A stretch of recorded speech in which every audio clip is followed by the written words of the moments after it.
Welcome back to the channel. In this video, I'm going to create a quick in-depth comparison review between these two online mobile banking system, which is Bank of America and Wells Fargo.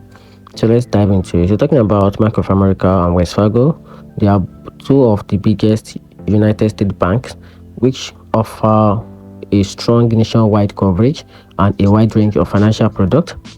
So talking about Bank of America, it stands out for its advanced mobile banking app, better digital tools, and programs that rewards loyal customers through preferred reward.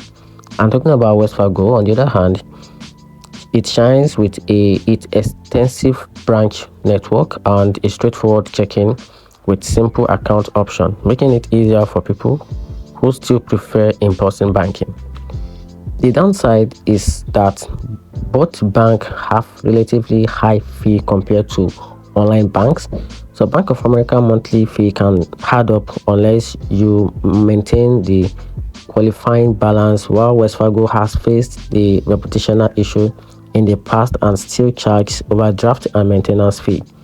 Overall, if you value digital convenience and reward, Bank of America is the better pick, but if branch access and traditional banking service matters to you most, Wells Fargo might suit your best in this category.